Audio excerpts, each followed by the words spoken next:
आप सभी बच्चों को कल आईआर स्पेक्ट्रोस्कोपी के बारे में कुछ बेसिक बातें हमने बताई थी। वो बेसिक बातें क्या थी आपकी? एक तो उसकी इंट्रोडक्शन है, ये सबसे पहले ये कि स्पेक्ट्रोस्कोपी है क्या, फिर उसकी different types on the basis of के जो इलेक्ट्रोमैग्नेटिक जो स्पेक्ट्रम है उसमें कितने टाइप के बैंड होते हैं, कितने रीजन होते हैं। तो डिफरेंट रीजन्स के अंदर से आपने जाना एक रीजन ऐसा भी होता है जिसकी एनर्जी आपकी विजिबल रीजन से कम होती है, वो था आईआर, जस्ट इससे कम, इंफ्रारेड रेडिएशंस। और फिर आपने देखा इंफ्रारेड रेडिएशन जब किसी मैटर के ऊपर गिरे तो ऐसा नहीं कि हर सब्सटेंस उसको एब्जॉर्ब कर ले। फिर आपके आगे कुछ सिलेक्शन रूल्स जिनको आपने देखा था कि net change in dipole moment होना चाहिए, उसके बेसिस के ऊपर मॉलिक्यूल में जो वाइब्रेशन आती है मॉलिक्यूलर वाइब्रेशंस, और वो कितने टाइप की, उसी के बेसिस के ऊपर आप थ्योरेटिकली भी कैलकुलेट कर सकते हैं कि नंबर ऑफ फंडामेंटल वाइब्रेशन कितनी हो सकती है। आपने देखा कि लीनियर मॉलिक्यूल के लिए फार्मूला क्या था, 3n-5, और नॉन लीनियर के लिए क्या था, 6। ये फार्मूला था। और उसके बेसिस के ऊपर एक इंपॉर्टेंट क्वेश्चन भी आपने देखा था, वो था कार्बन डाइऑक्साइड के बारे में, जो अक्सर आपके एग्जाम में दिया गया। क्लियर हो गया? अब जो बातें मैं आपसे पूछूंगा, कुछ कुछ बातें वो आप हमें बता दें, ठीक हो गया?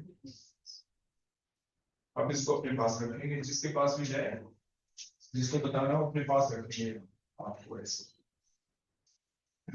अच्छा बेटा ये बताओ कि जो आईआर उसकी फुल फॉर्म ही बता दें आप पहले। Infrared spectroscopy. इंफ्रारेड स्पेक्ट्रोस्कोपी, मैंने आईआर की फुल फॉर्म पूछी थी, आगे मैंने स्पेक्ट्रोस्कोपी तो बोला ही नहीं। तो आईआर की फुल फॉर्म क्या है? हाँ, इंफ्रारेड। जितना पूछा जाए ना एग्जैक्ट आपका जवाब वैसा ही होना चाहिए। अच्छा, आईआर स्पेक्ट्रोस्कोपी में आईआर रेडिएशंस किसी मॉलिक्यूल में क्या क्रिएट करती है? मॉलिक्यूलर वाइब्रेशंस करेंगी। आप बताओ, जो मॉलिक्यूलर जो वाइब्रेशन है वो कितने टाइप की हो सकती है? स्ट्रेचिंग एंड बेंडिंग, ये सब टाइप्स होते हैं। स्ट्रेचिंग कौन सी दो टाइप की? स्ट्रेचिंग होती है सर सिमेट्रिकल और अनसिमेट्रिकल। ठीक है, लेकिन आप मुझे ये बताओ स्ट्रेचिंग और बेंडिंग उन दोनों में से ज्यादा एनर्जी किसमें जरूरत होगी उसके बॉन्ड के अंदर वाइब्रेशन? व्हाई? स्ट्रेचिंग में जो बॉन्ड लेंथ होती है वो इंक्रीज और डिक्रीज होती है, तो बॉन्ड लेंथ को इंक्रीज और डिक्रीज करने में ज्यादा एनर्जी की रिक्वायरमेंट है। और बेंडिंग में? बेंडिंग में बॉन्ड जो लेंथ होती है वो इंक्रीज या डिक्रीज नहीं होती, वो सेम है। अच्छा, वो सेम है। चलो, अच्छा ये बताओ कि आपके क्या नाम, जो बेंडिंग वाइब्रेशन है उनकी फर्दर कुछ टाइप होती है कि नहीं? कौन कौन सी? इन प्लेन बेंडिंग और out of plane bending. In plane out of plane bending, ठीक। चलो मैं आपको आगे एक चीज और पूछ लेता हूँ आपसे। आप ये बताओ क्या आप theoretical number of molecular vibration calculate कर सकते हैं, जैसे मैंने अभी बताया था? कर सकते हैं। मॉलिक्यूल का नेचर क्या देखते हैं आप उसमें?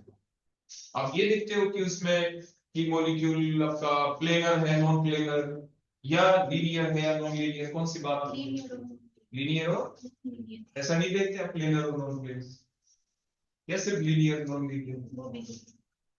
प्लेनरिटी भी देखते हैं आपको, प्लेन है प्लेन। मॉलिक्यूल के बारे में theoretical number of fundamental vibration calculate करने के फार्मूले सिर्फ दो हैं, है ना बेटा? तो उसमें सिर्फ आप ये देखते हैं कि मॉलिक्यूल जो है प्लेनर है या नॉन प्लेनर है। ठीक हो गया? तो अब मैं आपको आगे स्टार्ट करता हूं आगे का काम। डेली आपसे ऐसे ही सुनेंगे, आप ध्यान रखेंगे।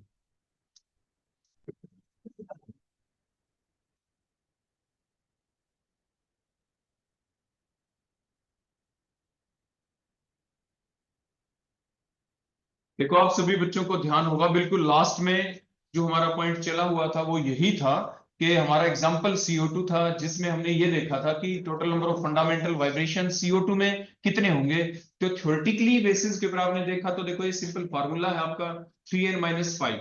तो 3n-5 में n number of atom, CO2 में एक कार्बन एटम है, 2 ऑक्सीजन एटम, टोटल 3, इसलिए आंसर 4 आ गया था। लेकिन इन रियलिटी जैसे कल आप देख पाए थे, आपके जो एक्चुअल नंबर ऑफ जो फंडा वाइब्रेशंस होते हैं मॉलिक्यूलर वाइब्रेशन, वो theoretical number of molecular vibration के साथ मैच नहीं करते, वो उतने नहीं होते। तो उसका एक रीजन था। उसका रीजन क्या था? जैसे कल आपको बताया गया था, रीजन ये था कि सिमेट्रिकल जब स्ट्रेचिंग होती है तो उसके दौरान जो दोनों के दोनों बॉन्ड थे, वन CO बॉन्ड और दूसरा CO बॉन्ड, उन दोनों की बॉन्ड लेंथ क्या रह जाती है? सेम, जिसकी वजह से जो net value of dipole moment क्या हो जाती है? 0। जबकि एसिमेट्रिकल स्ट्रेचिंग में आपने देखा था कि उसके अंदर आपकी बॉन्ड लेंथ सेम नहीं रहती। आपका जो one of the CO bond get stretched, तो इसलिए उसकी बॉन्ड लेंथ आपकी इंक्रीज हो जाती है, और other CO bond get compressed तो उसकी बॉन्ड लेंथ डिक्रीज हो जाती है, और जैसे कल आपको बताया म्यू का फार्मूला होता है क्यू मल्टीप्लाइड बाय डी। तो इसी बेसिस के ऊपर, क्योंकि क्यू तो ठीक है लेकिन डी की वैल्यू हो गई चेंज, इसलिए जो बॉन्ड मूवमेंट है वन सीओ बॉन्ड की और दूसरे सीओ बॉन्ड की वो सेम नहीं रहती, due to the different value of D, different value of D. तो इसीलिए एसिमेट्रिकल जो स्ट्रेचिंग होती है उसमें net value of dipole moment होने की वजह से एसिमेट्रिकल स्ट्रेचिंग आपकी आईआर एक्टिव होती है।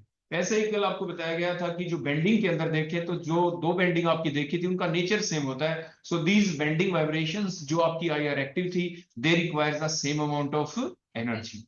तो ये था कल तक का कंक्लूजन, जो कुछ मैंने बताया कुछ आपसे पूछा गया। अब हम आगे स्टार्ट करते हैं। अब हमारा जो आगे का काम होगा आज के बाद, तो उसमें देखो बेसिक चीजें ये होती हैं जो कल हमने आपको बता ही दिया था कि कोई कंपाउंड होगा, सैंपल होगा या रेडिएशन से इरेडिएट किया जाएगा, उसके बाद वो रेडिएशन को एब्जॉर्ब करेगा, कुछ को इमिट भी कर देगा, ट्रांसमिट भी कर देगा। तो फिर उसके बाद हमें जो आईआर स्पेक्ट्रा कैलकुलेट करना पड़ता है। आईआर स्पेक्ट्रा में हम क्या करते हैं, दो ही एक्सिस होते हैं। वन ऑफ द एक्सिस के ऊपर आप क्या लेंगे बोलो, energy in term of wave number, यानी आपको वेव नंबर लेना है, सेंटीमीटर इनवर्स उसकी यूनिट होगी। और आपके वाई एक्सिस के ऊपर आप क्या ले सकते हैं, एब्जॉर्बेंस या ट्रांसमिटेंस। तो जैसे हमने एब्जॉर्बेंस लिया तो उसके बाद आपका देखो कैसा आया बोलो, ये ग्राफ इस टाइप से आया, पीक ऐसी दिखाई दी। लेकिन जब हम ट्रांसमिटेंस का लेंगे तो बोलो क्या होगा, उल्टा होगा इसका, ऊपर से ब्रॉड और नीचे से जाके मर्ज होगा। इसीलिए हम जितने भी आईआर स्पेक्ट्रा देखेंगे, आप किसी रिसर्च पेपर में देखेंगे, हमेशा ही ट्रांसमिटेंस को लिया जाता है। तो जो आईआर स्पेक्ट्रा होता है उसमें जो ग्राफ प्लॉट किया जाता है वो किसके बीच होता है, percentage transmittance and the wave number. Clear हो गया बेटा इतना, कि आप ध्यान रखेंगे हमेशा ही ट्रांसमिटेंस को यूज किया जाएगा। उसके बाद नेक्स्ट पॉइंट ये आ जाता है कि जितनी भी आईआर रेडिएशंस होती हैं, हमने कल भी आपको बताया था कि जितने भी बैंड आएंगे सभी के सभी एक जैसी इंटेंसिटी के नहीं होते। कुछ बैंड ऐसे भी होंगे जो आपके स्ट्रॉन्ग होंगे, कुछ बैंड ऐसे भी होंगे जो मीडियम होंगे, कुछ बैंड ऐसे भी होंगे जो वीक होंगे। तो जो ये इंटेंसिटी है ये किस बात के ऊपर करती है डिपेंड, जो इंटेंसिटी है किसी भी बैंड की वो किस बात के ऊपर डिपेंड करती है। जैसे कि आप सिलेक्शन रूल के अनुसार जानते हैं, क्या जानते हो आप, कि आईआर रेडिएशंस को कोई भी जो मॉलिक्यूल एब्जॉर्ब तो सिर्फ तभी करेगा जब उसमें net value of net change in dipole moment हो। अगर डाइपोल मोमेंट जो चेंज हुआ उसकी वैल्यू थोड़ी सी है तो क्या करेगा वो मॉलिक्यूल, कम आईआर रेडिएशन को एब्जॉर्ब कर पाएगा, कम इंटरेक्शन होगी।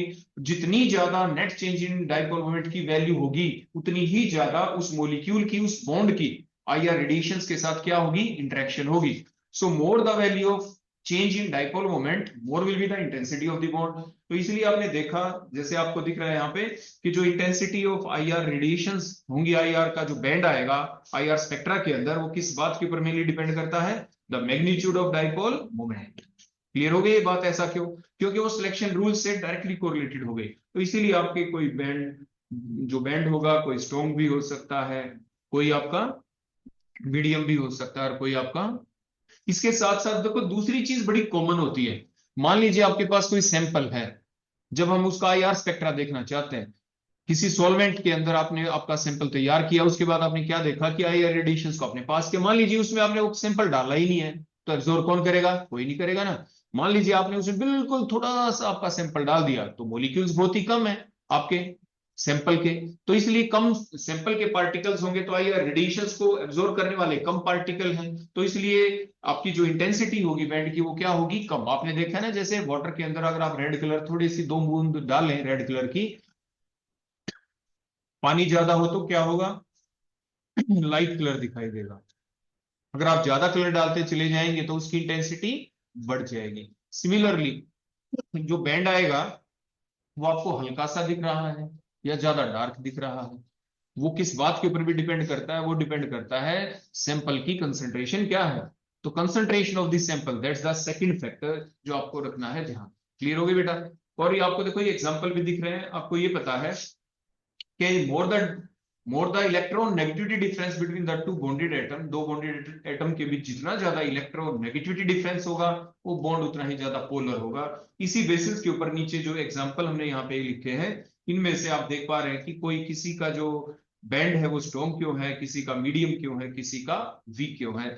जैसे जैसे इलेक्ट्रॉन नेगेटिविटी डिफरेंस, जैसे कार्बन कार्बन तो एक जैसे हो गए, अब अलग क्यों हुआ, क्योंकि अनसिमेट्रिकल हो गया, इसलिए स्लाइट सेपरेशन ऑफ चार्ज होगा, तो low value of dipole moment होगी। इसीलिए लेस इंटरेक्शन होगी आपकी आईआर रेडिएशंस के साथ, इसलिए जो बैंड होगा वो लो इंटेंसिटी का होगा, वीक बैंड होगा आपका। आगे बेटा बात समझ में। और जैसे लास्ट वाला हमने एग्जांपल लिया सिमेट्रिकल एल्काइन, इसमें तो अब्जॉर्बेंस हो ही नहीं पाएगी, क्योंकि ये मॉलिक्यूल कैसा है, सिमेट्रिकल है। आपके इसके अंदर हमें आपके जो बैंड है वो दिखाई नहीं देगा। फिर उसके बाद दूसरी बातें आ जाती है जो मैंने बताया था कि कोई सिमेट्रिकल स्ट्रेचिंग भी हो सकती है, कौन सिमेट्रिकल भी हो सकती है, उनकी वजह से कोई बैंड आएगा वो लो इंटेंसिटी का फिर आ जाएगा, क्योंकि इलेक्ट्रोनेगेटिविटी डिफरेंस तो कार्बन कार्बन के बीच कम ही होता है। ये बातें हम आपको पहले ही बता चुके हैं, जो भी डायग्राम आपको यहाँ पे शो किया जा रहा है कि आपके बैंड डिफरेंट टाइप के हो सकते हैं, स्ट्रॉन्ग भी, मीडियम भी और वीक भी।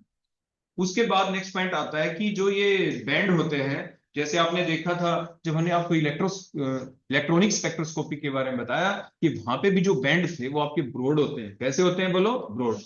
उसका रीजन क्या था, रीजन बड़ा सिंपल, जैसे इलेक्ट्रॉनिक स्पेक्ट्रोस्कोपी में बताया था कि electronic transitions are always associated with large number of vibrational changes which in turn further associated with large number of rotational। तो उसका बैंड तो और ज्यादा ब्रॉड था, उससे थोड़ा कम ब्रॉड यहाँ पे होगा, लेकिन होगा जरूर।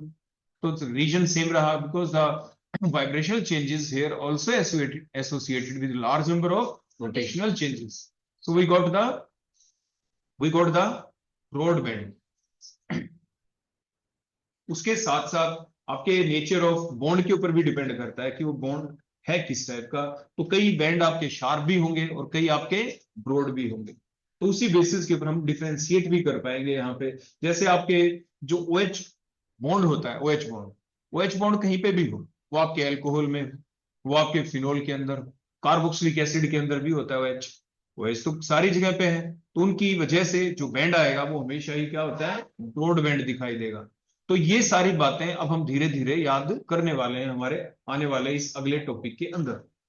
तो अगला टॉपिक हम याद करें उससे पहले अब हम ये देखेंगे कि जैसे मैंने कल आपको बताया था, आपको ध्यान होगा कि आईआर जो रेडिएशंस होती है ना, उसकी कोई एक वैल्यू नहीं होती।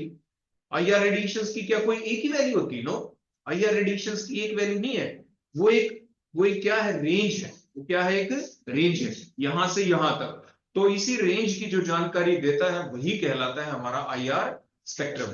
तो आईआर स्पेक्ट्रम तो मैंने आपको बता ही दिया था, जिसके अंदर हमें जो ग्राफ दिखाई देगा, जो बैंड दिखाई देंगे, किन दो चीजों के बीच हम प्लॉट करेंगे उस चीज को, percentage transmittance and the wave number in centimetre inverse. अब नेक्स्ट पॉइंट आ जाता है कि आईआर जो स्पेक्ट्रा है उसके डिफरेंट पार्ट्स कौन कौन से होते हैं। तो डिफरेंट पार्ट्स की आप बात करें तो एक तो आ जाएगा नियर आईआर रीजन, सेकंड क्या आएगा, मिडल आईआर। तो जो सबसे पहला पार्ट है आपका नियर आईआर, उसकी रेंज कहां से कहां पे है, क्योंकि सेंटीमीटर इनवर्स में ही हमें इन चीजों को याद रखना है। तो 12,500 से लेके 4,000 सेंटीमीटर इनवर्स। और इसको ओवरटोन रीजन भी कहा जाता है। ओवरटोन रीजन क्यों कहा जाता है, मान लीजिए आपसे कोई पूछ ले, देखो नाम ही डायरेक्टली रिफ्लेक्ट करता है, क्योंकि जो बैंड आएंगे ड्यू टू द ओवरटोन्स वो इसी रीजन के अंदर हमें दिखाई देंगे। तो मीन्स जब कभी भी देखो, जब आप हायर क्लासेस में चले जाएंगे ना अपने, अब के बाद जब आप कभी आगे एमएससी में जाएंगे तो उसके दौरान आपका एक प्रैक्टिकल होता है, प्रैक्टिकल भी स्पेक्ट्रोस्कोपी का होता है। उस स्पेक्ट्रोस्कोपी के दौरान पता है क्या करेंगे, आपको है ना ऐसा स्पेक्ट्रा दे देंगे, जैसे आपको यहाँ पे दिख रहा है ना, ये सामने स्पेक्ट्रा बना हुआ दिख रहा है, तो ये स्पेक्ट्रा आपको दे देंगे। फिर ये कहेंगे कि आप बताएं ये स्पेक्ट्रा किस कंपाउंड का है। आप कंपाउंड का तो क्या पता ना बता पाए, लेकिन आप ये जरूर बता देंगे कि इसके अंदर कौन कौन से बॉन्ड हैं। क्या इसके अंदर OH बॉन्ड की वजह से तो कोई बैंड नहीं आ गया है, क्या इसके अंदर कोई CH3 ग्रुप तो नहीं है, इसके अंदर कोई C triple bond N group तो नहीं है, क्योंकि जो अलग अलग बॉन्ड होंगे वो अलग अलग रीजन के अंदर अपना एक बैंड शो करेंगे, और वो बैंड भी उनका जो होगा वो अलग अलग इंटेंसिटी का होगा। किसी का ब्रॉड बैंड होगा, किसी का शार्प बैंड होगा, किसी का स्ट्रॉन्ग हाई इंटेंसिटी का होगा, किसी का मीडियम होगा, किसी का वीक बैंड भी होगा। तो जैसे मैंने आपको बताया, और किसी के ओवरटोन्स भी दिखाई देंगे। तो ओवरऑल जो कौन सा बैंड कहां कहां दिखाई देगा उसकी जानकारी अभी हम आपको दे रहे हैं, उसी के बारे में हम डिस्कस कर रहे हैं कि जो आईआर स्पेक्ट्रा होता है उसके कितने पार्ट होते हैं, किस पार्ट के अंदर, किस रीजन के अंदर किस तरह के बैंड आपको दिखाई देंगे। तो जैसे अभी हमने देखा कि जो नियर आईआर जो रीजन है वो कहां से कहां पे होता है, 12,500 से लेके 4,000 सेंटीमीटर इनवर्स, ये आपका नियर आईआर रीजन होता है। और इसको ओवरटोन रीजन भी कहा जाता है, क्योंकि इसमें जो भी अलग अलग कंपाउंडों के अंदर जो ओवरटोन्स बनेंगे, कल आपने कैसे पढ़ा था 18 ओवरटोन्स, पढ़ी थी ना definition. any multiple of the fundamental vibration, that is from V0 to V2 या V0 to V3 या V0 to V4 and so on, all such type of vibrations called as का क्या कहा था हमने उनको overtones। और V0 से V1 को हमने क्या कहा था fundamental vibration। और कल हमने ये भी बताया था V0 से V1 मतलब सिलेक्शन रूल के अनुसार वो चीज आपकी एक्सेप्टेबल है, मतलब डेल्टा V की वैल्यू अगर प्लस माइनस 1 हो, जैसे V0 से V1 हो, तो वो आपका जो बैंड होगा वो हाई इंटेंसिटी का होगा, वो स्ट्रॉन्ग होगा as compared to the other one जो कि V0 से V2 में जा रहे हैं, V0 से V3 में जा रहे हैं, और टर्न्स वो लो इंटेंसिटी के बैंड होंगे, वो आपके वीक बैंड भी होंगे। तो वो यहाँ पे नजर आएंगे इस रीजन में जिसका नाम अभी हमने क्या बताया आपको, नियर आईआर। उसके बाद नेक्स्ट आपका आ जाता है middle IR region. Middle IR जो रीजन है इसकी रेंज कहां से कहां पे है, 4000 से लेके 667 सेंटीमीटर इनवर्स। इसे फंडामेंटल वाइब्रेशन रीजन भी कहा जाता है। इसके फर्दर दो पार्ट बन जाते हैं, एक पार्ट तो ऐसा होगा जिसको क्या कहेंगे फंक्शनल ग्रुप रीजन, और दूसरा होगा फिंगरप्रिंट। फिंगरप्रिंट जैसे हमारे फिंगरप्रिंट होते हैं ना, बिल्कुल इस टाइप से फिंगरप्रिंट ग्रुप रीजन। जो फंक्शनल ग्रुप रीजन है वो तो जैसे ओवरऑल रेंज जो है आपकी मिडल आईआर की क्या है 4000 से लेके 667 सेंटीमीटर इनवर्स। इसके दो पार्ट बन गए, तो 4000 से लेके पहला पार्ट कहां तक बना 1400 सेंटीमीटर इनवर्स तक, और सेकंड पार्ट जो आपका बनेगा फिंगरप्रिंट रीजन वाला वो क्या बनेगा 1400 से लेके 667 सेंटीमीटर इनवर्स। क्लियर हो गया। अब जो नाम दिया गया जैसे फंक्शनल ग्रुप रीजन, अभी हम बता रहे थे ना अलग अलग जो कंपाउंड होंगे अलग अलग फंक्शनल ग्रुप होंगे। फंक्शनल ग्रुप के बारे में आपने आईपैक नेमिंग के दौरान पढ़ाई है, आपके अलग अलग फंक्शनल ग्रुप हैं। जैसे अल्कोहलिक ग्रुप OH आ गया, OH तो जरूरी थोड़ी ना अल्कोहल में, फिनोल में भी होता है, जैसे मैंने अभी आपको बताया वो तो आपके कार्बोक्सिलिक एसिड के अंदर भी होता है। कार्बोनिल ग्रुप आ गया, अब कार्बोनिल ग्रुप अकेले आपके एल्डिहाइड और कीटोन्स में थोड़ी ना होता है। जो कार्बोनिल ग्रुप है C डबल बॉन्ड O है, C डबल बॉन्ड O के एक साइड में आपने H लगा दिया एल्डिहाइड हो गया, R ग्रुप लगा दिया कीटोन्स हो गया, आपने हेलोजन लगा दिया एसिड हैलाइड हो गए, NH2 लगा दिया एसिड अमाइड बन गए, OR लगा दिया तो आपके ईस्टर्स बन गए। दो कार्बोनिल ग्रुप जिसमें दिखाई दे बीच में ऑक्सीजन कॉमन हो तो आपके एसिड एनहाइड्राइड बन गए। इन सभी के अंदर ही तो है ना कार्बोनिल ग्रुप। तो कार्बोनिल ग्रुप तो है, लेकिन क्या उस कार्बोनिल ग्रुप का जो नेचर है एक जैसा है, क्या उसका इन्वायरमेंट एक जैसा है? नो। अभी हमने बोला ही तो आपके सामने कि कार्बोनिल ग्रुप के एक साइड में H है, कभी R ग्रुप है, तो इन्वायरमेंट जब बदल गया उसका केमिकल इन्वायरमेंट, तो इस वजह से जो CO बॉन्ड है वो IR रेडिएशन सेम अमाउंट के एब्जॉर्ब नहीं करेगा। यहाँ पे भी तो एक रीजन है, देखो 4000 से लेके 1400 सेंटीमीटर इनवर्स।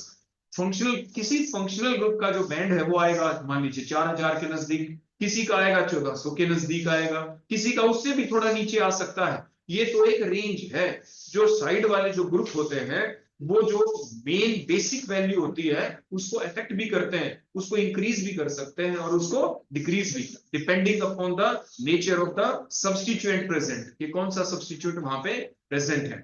अब कई बार क्या हो जाता है बेटा, मान लीजिए हमने ऐसा काम कर दिया कि दो कंपाउंड ऐसे बिल्कुल मिलते जुलते आपको दे दिए, दो कंपाउंड। अब दो कंपाउंड एक जैसे दे दिए, मान लीजिए वो भी लड़का है और मान लीजिए कोई और इस जैसा बैठा होता वो भी लड़का होता। मान लीजिए आप दोनों गर्ल स्टूडेंट हो, ये भी गर्ल स्टूडेंट है ये भी गर्ल स्टूडेंट है, आप दोनों को डिफरेंशिएट कैसे किया भाई, चेहरा देख के। उसके बाद मेन चीज जिससे आप डिफरेंशिएट किए जाते हैं ना, मान लो चेहरा न देखे तो आपके फिंगरप्रिंट होते हैं। क्या होते हैं? फिंगरप्रिंट। बायोमेट्रिक अटेंडेंस होती है ना, जैसे हम टीचर की बायोमेट्रिक अटेंडेंस होती है, आप कहीं पे अपना मोबाइल फोन सिम खरीदने के लिए जाते हैं किसी शॉप पे, आपकी बायोमेट्रिक होती है सबसे पहले कि आपके नाम तभी वो इशू किया जाता है। तो मीन्स बायोमेट्रिक मतलब फिंगरप्रिंट से। ऐसे ही जो दो कंपाउंड होते हैं ना उसको हम डिफरेंशिएट कौन से रीजन के बेसिस के ऊपर करते हैं, दैट द फिंगरप्रिंट रीजन। मतलब किन्हीं भी दो कंपाउंड के अंदर जो बैंड होंगे ना, मान लीजिए एक मैंने इथेनॉल ले लिया, एक मान लीजिए मैंने प्रोपेनॉल ले लिया, दो ले लिए है ना, एक जैसे से एल्डिहाइड एल्डिहाइड है। अब इनके अंदर जो रीजन है ना जहां पे कुछ डिफरेंस दिखाई देगा वो कौन सा रीजन होगा? Fingerprint region. तो मीन्स फिंगरप्रिंट रीजन के द्वारा ही दो कंपाउंड आपस में एग्जैक्टली डिफरेंशिएट किए जाते हैं। किन्हीं भी दो कंपाउंड का फिंगरप्रिंट रीजन एक जैसा नहीं हो सकता। क्लियर हो गई बात? तो फिंगरप्रिंट रीजन बोलो कैसा रीजन होता है? ये रीजन कहां से कहां तक होता है? 1400 से लेके 667 सेंटीमीटर इनवर्स तक इसकी रेंज होती है, और किन्हीं भी दो कंपाउंड का फिंगरप्रिंट रीजन एक जैसा नहीं हो सकता। इसीलिए ये जो रीजन है ये क्या काम आता है? It is used for the identification of a compound, it is used to differentiate the two similar type of compounds. एक सिमिलर वर्ड होता है, एक आइडेंटिकल होता है ना, तो लगभग मिलते जुलते से दिख रहे हैं, उनको डिफ्रेंशिएट करने का काम आता है वो। उसके बाद नेक्स्ट आ जाता है फार आईआर रीजन। फार आईआर रीजन क्या है? 667 से लेके 50 सेंटीमीटर इनवर्स जो आ गया, इसको क्या कहा जाता है? Pure rotational region. हमारा जो मेन इफेक्ट रहेगा वो सिर्फ कौन से रीजन पे हमारा मेन फोकस रहेगा? जो आपका मिड आईआर रीजन, उसी के ऊपर हमें मेन फोकस रखना है। क्लियर होगी बेटा यहां तक? तो कई बार एग्जाम में ये आ जाता है, what is IR spectra, explain the different part of the IR spectra. तो आपको इस टाइप से लिखना होता है, और आगे जो हम इंफॉर्मेशन आपको देने वाले हैं, एक इक्के दुक्के जो भी आगे वाले एग्जांपल हैं वो आप यहाँ पे इंकॉर्पोरेट कर सकते हैं साथ ही साथ। क्लियर हो गया? आगे यहां तक सारी बातें समझ में? इसके बाद नेक्स्ट पॉइंट आ जाता है कि जो भी वाइब्रेशनल फ्रीक्वेंसी है, मैंने आपको बताया कि जो जितने भी आपका आईआर स्पेक्ट्रा जो होगा उसमें, जैसे अभी आपने देखा जो एक ग्राफ होता है कि कौन से दो चीजों के बीच होगा, एक तो वेव नंबर एक्स एक्सिस के ऊपर, और वाई एक्सिस के ऊपर क्या होगा? Percentage transmittance. क्लियर हो गया? तो अब जो ये वैल्यू आ रही है, जो बैंड आ रहे हैं, कोई भी दो कंपाउंड आपको दे दिए जाए, दो बॉन्ड आपको दे दिए जाए, और फिर कह दिया जाए बताओ किसकी वाइब्रेशन फ्रीक्वेंसी की वैल्यू ज्यादा है, किसकी वाइब्रेशन फ्रीक्वेंसी की वैल्यू कम है, तो कैसे करें हम उस चीज को एक्सप्लेन? तो उसको एक्सप्लेन करने के लिए आप क्या करते हैं? एक सिंपल सा लॉ था, हुक्स लॉ था, उसके बेसिस ये फार्मूला है कि न्यू बार क्या हो गया? Wave number is equal to, बोलो क्या, 1/2 pi c square root of k upon mu. ये तो क्या है यहाँ पे? फोर्स कांस्टेंट है। म्यू क्या है यहाँ पे? रिड्यूस्ड मास कहलाता है। रिड्यूस्ड मास का मतलब क्या होता है?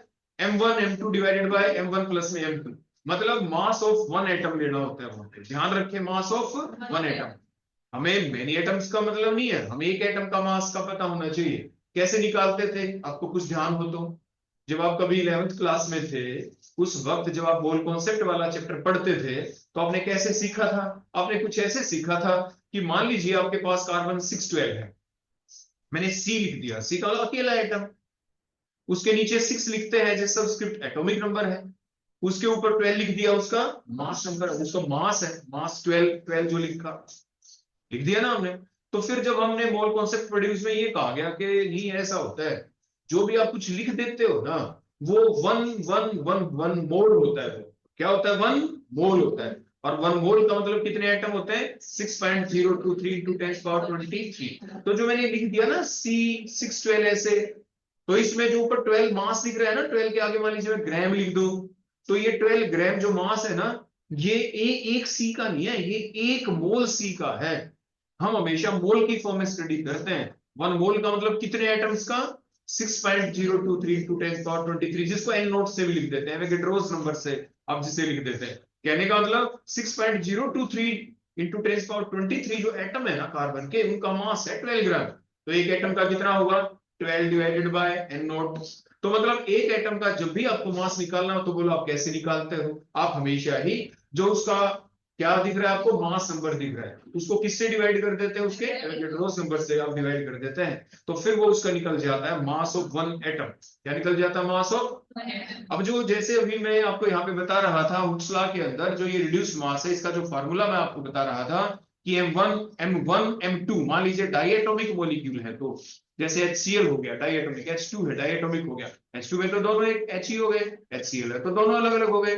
तो वहां पे M1 और M2 क्या है? Mass of first atom, mass of second atom M2 हो गया, वो तो मल्टीप्लाई में है, M1 M2 divided by M1 plus M2। तो ऐसे रिड्यूस मास आप निकाल सकते हैं। उससे पहले हमें कैलकुलेट करना आना चाहिए मास ऑफ वन एटम, तभी तो आप उस फार्मूले में पुट करेंगे, तभी तो आप रिड्यूस मास निकाल पाएंगे। ये तो हो गए एक स्टेप आगे। एक स्टेप आगे कब काम आएगी? जब आप पढ़ेंगे ये जो आईआर स्पेक्ट्रोस्कोपी है ना बेटा, ये दो जगह पढ़ी जाती है, एक ऑर्गेनिक में जो अभी हम आपको पढ़ा रहे हैं, एक इनऑर्गेनिक में, सॉरी एक फिजिकल में। जब फिजिकल में चलते हैं ना, तो वहां पे जो ये फार्मूला जैसे मैंने आपके सामने लिख रखा है, mu bar is equal to 1/2 pi c square root of k upon mu, इस फार्मूले के बेसिस के ऊपर वहां पे न्यूमेरिकल आते हैं। न्यूमेरिकल पोर्शन थोड़ा ज्यादा होता है फिजिकल केमिस्ट्री के अंदर, वहां पे डेरिवेशन भी उस चीज के आ जाते हैं। यहाँ पे थोड़ा हटके काम चलता है ऑर्गेनिक के अंदर। क्लियर हो गई? तो इसलिए जब भी आप फिजिकल केमिस्ट्री के अंदर इसी आईआर स्पेक्ट्रोस्कोपी को पढ़ेंगे, तो बेसिक सेम रहेगा।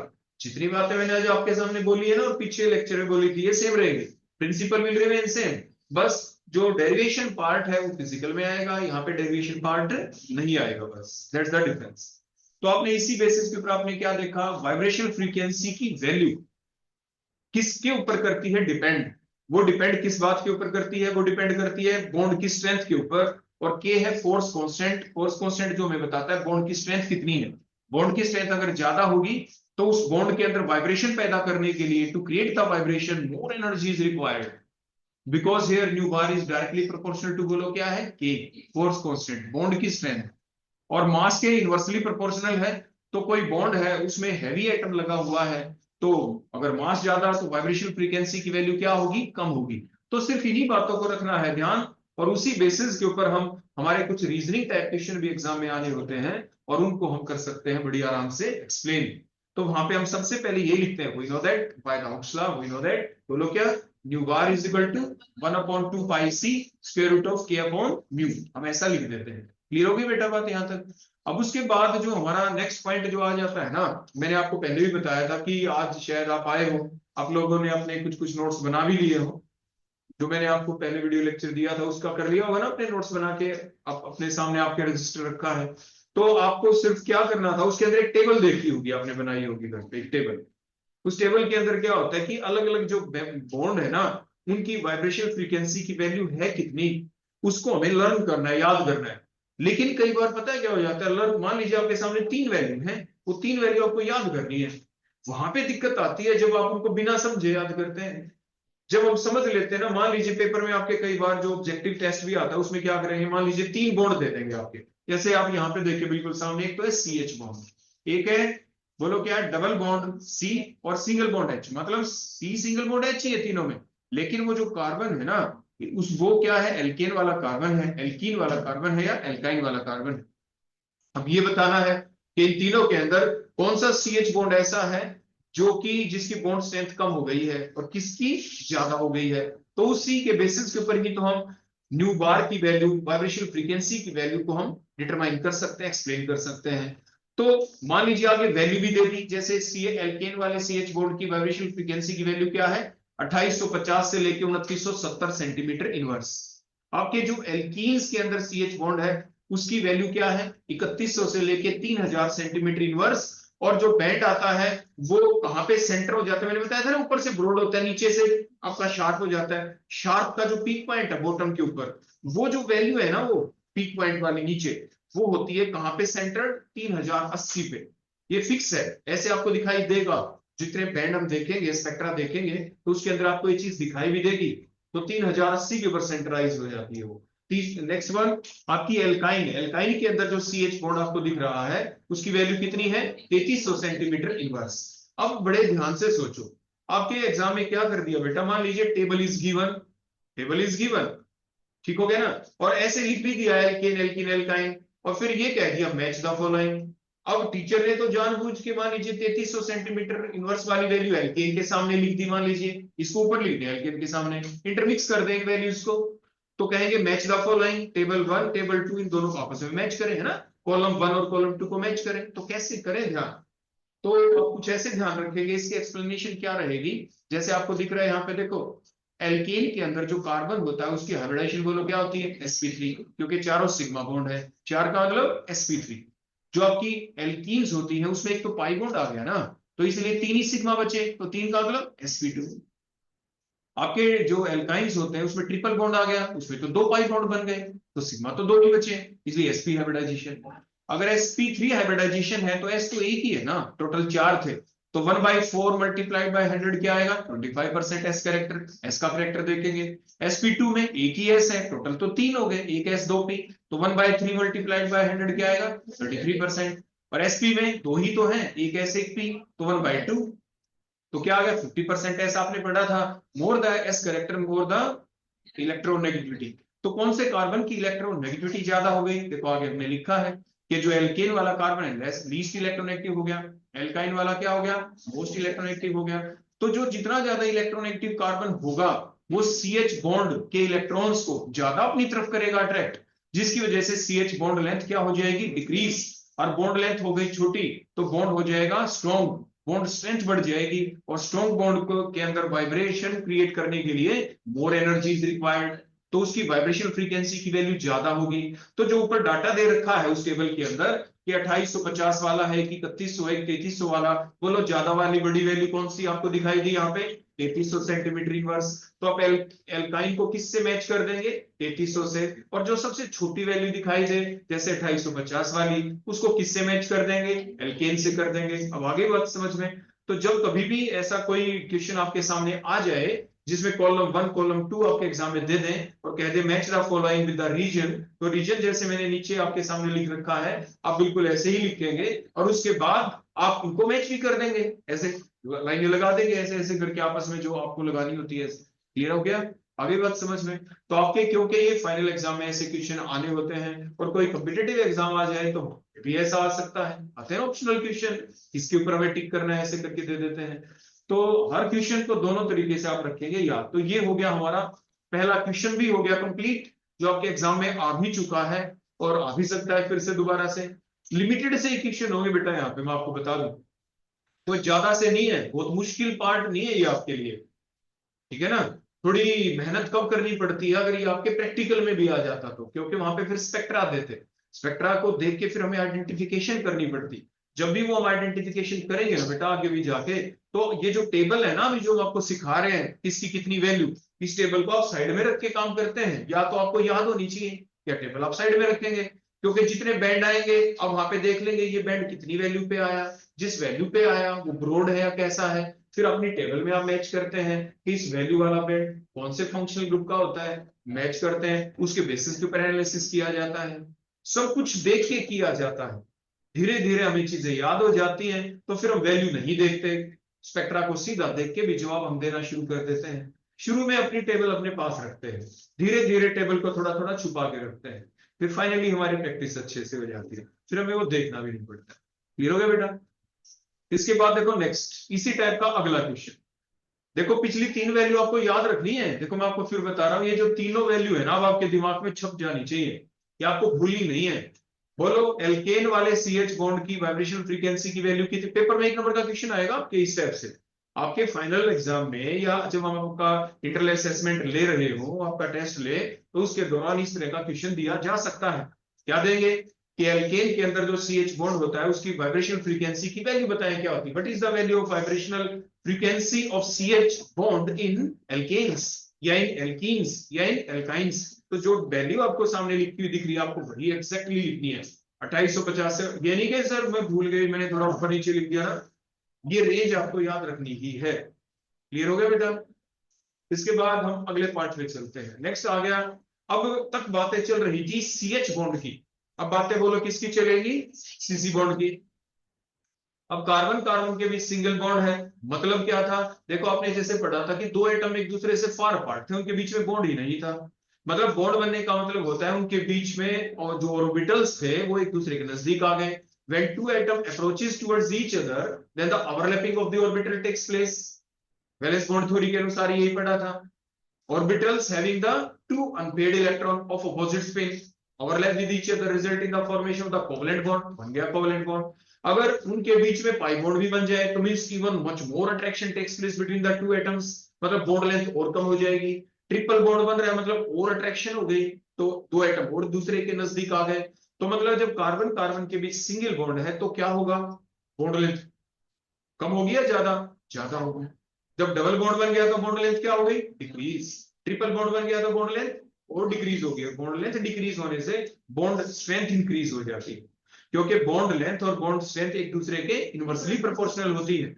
और बॉन्ड स्ट्रेंथ हुक्स लॉ के अनुसार जैसे आपने पीछे देखा था ना, अभी देखो ये फार्मूला था, इसमें क्या था? Nu bar is equal to 1/2 pi c square root of k upon mu, मतलब वाइब्रेशनल फ्रीक्वेंसी बॉन्ड स्ट्रेंथ के डायरेक्टली प्रोपोर्शनल है। तो जब आपकी बॉन्ड स्ट्रेंथ बढ़ गई तो बोलो क्या होगा? वाइब्रेशनल फ्रीक्वेंसी की वैल्यू बढ़ जाएगी, means more energy is required to cause a vibration in that particular bond. तो कार्बन कार्बन जो ट्रिपल बॉन्ड है उसके अंदर देखो वाइब्रेशनल फ्रीक्वेंसी की वैल्यू देखो सबसे ज्यादा है, 2300 से लेके 2100 सेंटीमीटर इनवर्स है ना सबसे ज्यादा, और एल्केन में देखो सबसे कम है 1300 से लेके 800 सेंटीमीटर इनवर्स, और उनके बीच की है कार्बन कार्बन डबल बॉन्ड, बोलो कितनी है? 1640 से लेके 1600 सेंटीमीटर इनवर्स। आप बड़े ध्यान से देख भी पाएंगे नीचे देखो साथ के साथ स्पेक्ट्रा भी आपको दिख रहे हैं, एक एल्केन का दिख रहा है, एक एल्कीन का दिख रहा है, और कहां कहां पे उनके बैंड दिख रहे हैं, वो वैल्यू भी, वो नाम भी साथ के साथ लिख रखे हैं, क्या रेंज है उसकी। तो इस तरह से जो आपके सामने दिख रहा है ना स्पेक्ट्रा, ये स्पेक्ट्रा यूं का यूं कहां पे आएगा, आपको दिया जाता है प्रैक्टिकल के दौरान, और इसके अंदर आप देखते हैं क्या वैल्यू वहां पे है जो ऊपर वाली रेंज थी हमारी। तो उन्हीं बातों के बेसिस के ऊपर फिर हम उसकी आइडेंटिफिकेशन करते चले जाते हैं। क्लियर हो गया बेटा। तो ये सेकंड क्वेश्चन हो गया जो थ्योरेटिकल तरीके से भी आपके एग्जाम में आपसे पूछा जा सकता है। जैसे दो कॉलम दे दें, कह दे मैच द फॉलोइंग कॉलम, या एक नंबर का क्वेश्चन सीधी ही पूछ लें, जो C single bond C alkane के अंदर जो होता है उसकी वाइब्रेशन फ्रीक्वेंसी की वैल्यू लिखें, तो आप आंसर लिख देंगे। ये 1300 से लेके 800 सेंटीमीटर इनवर्स, आप ऐसा करके उसका आंसर लिख देंगे। क्लियर हो गई ना बातें। तो ये वैल्यू आपको भूलनी नहीं है, याद रखनी है, आपके ऑब्जेक्टिव के हिसाब से भी, 1 मार्क के क्वेश्चन के हिसाब से भी, और 2 या 3 मार्क्स का रीजनिंग क्वेश्चन आ जाए उसके बेसिस के ऊपर भी। किसी बच्चे को कोई भी डाउट है यहां तक तो आप मेरे से पूछ ले। अभी तक हमने वाइब्रेशनल फ्रीक्वेंसी के बेसिस के ऊपर क्वेश्चन क्या क्या आ सकते हैं, वाइब्रेशनल फ्रीक्वेंसी को अफेक्ट करने वाले फैक्टर क्या क्या हैं वो आपने देखा। मान लो इसी बात को घुमा फिरा के पूछ लेते हैं आपसे, जैसे अभी जो आपने को मैं बता रहा था कि वाइब्रेशनल फ्रीक्वेंसी को अफेक्ट करने वाले कौन से फैक्टर हैं, तो हमने क्या देखा, हाइब्रिडाइजेशन फैक्टर है या नहीं है, बताओ है। इलेक्ट्रोनेगेटिविटी फैक्टर है या नहीं है, वो भी है, अभी आपने देखा।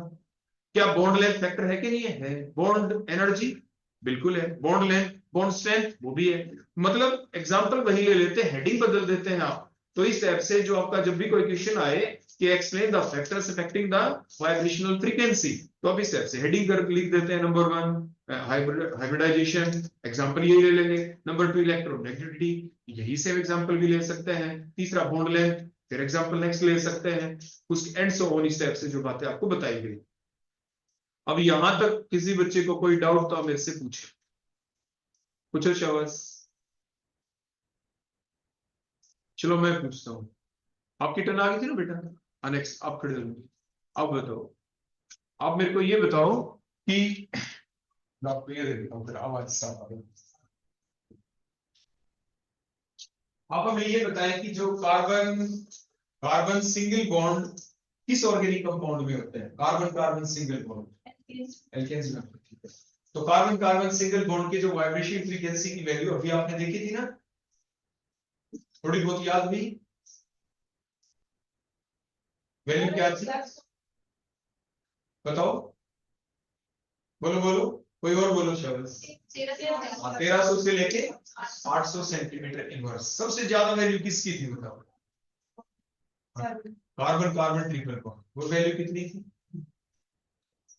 2300 से लेके 2100 सेंटीमीटर, ठीक हो गया। अच्छा ये बताओ, मैंने अभी अभी काउंट भी करवाए थे आपके सामने, वो कौन कौन से फैक्टर्स हैं, नेम द, सिर्फ नाम बताना आपको, name the different factors which affects the vibrational frequency in IR spectroscope.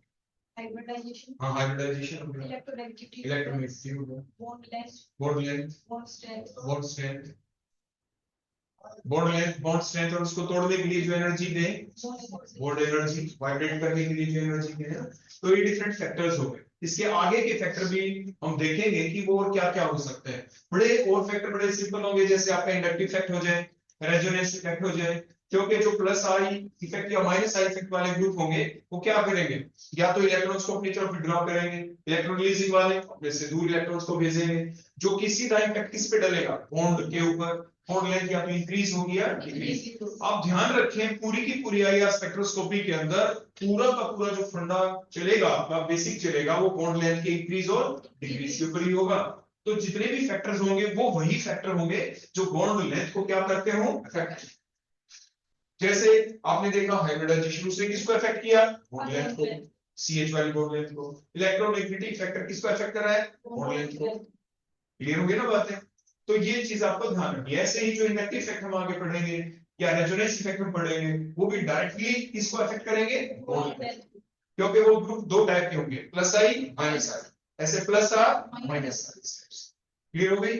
और किसी बात के ऊपर किसी बच्चे को कुछ कहना हो, बोला है किसी बच्चे को कुछ, देखो बोलना जरूर चाहिए आप लोग, अब बोलेंगे ना तो हेजिटेशन दूर होती है, ठीक हो गया ना।